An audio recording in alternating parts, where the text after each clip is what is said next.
વધુ લગ્ન કરવા મુશ્કેલ બનશે. લગ્ન નોંધણીમાં ઘાલમેલ પર લાગશે લગામ. લગ્નના નિયમોમાં સરકારે કર્યા 10 ફેરફાર સૂચવ્યા. લગ્ન નોંધણી પ્રક્રિયામાં ગુજરાત સરકાર દ્વારા મોટા ફેરફાર સૂચવતું બિલ વિધાનસભામાં રજૂ કરાયું, જેમાં 8 થી 10 એવા ફેરફાર સૂચવાયા છે જે લાગુ થશે તો માતા પિતાની મરજી વિરુદ્ધ ભાગીને લગ્ન કરવા મુશ્કેલ બની શકે છે.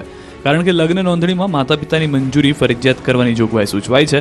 એટલું જ નહીં, વર વધુ લગ્ન નોંધણી માટે અરજી કરશે કે તરત જ માતા પિતાને જાણ થશે. જો માતા પિતાને વાંધો હોય તો રજૂઆત કરી શકાશે. જો કે માતા પિતા કોઈ દબાણ કરીને હેરાન નહીં કરી શકે. સૂચિત નવી લગ્ન પદ્ધતિમાં લગ્ન નોંધણી માટે બંને પક્ષકાર અને 2 સાક્ષીઓની સહીથી અરજી કરવાની રહેશે. વળી લગ્ન નોંધણીના સત્તા હવે તલાટીની નહીં પરંતુ તાલુકા સ્તરે રહેલા તેના ઉપરી અધિકારી પાસે રહેશે.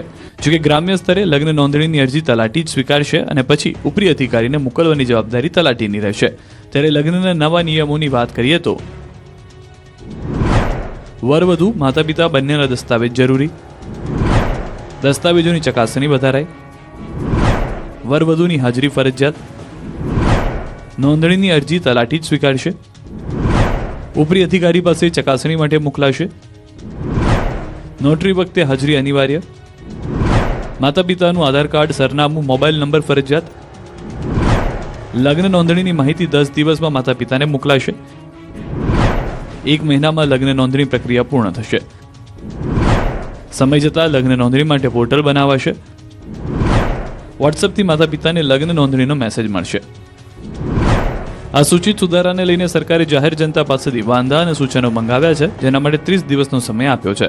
બીજી તરફ પ્રેમના નામે છળકપટ કરનારને સરકાર નહીં છોડે. જો પ્રેમના નામે મારા રાજ્યની ભોલી ભાલી દીકરીઓને ફસાવવાની કોશિશ કરશે, જો પ્રેમના નામે કોઈ પરિવારને બરબાદ કરવાની કોશિશ કરશે, એવા એક અસામાજિક, ટપોરી, લેભાગુ, છલ કપટ ધરાવતા એક બી યુવાનોને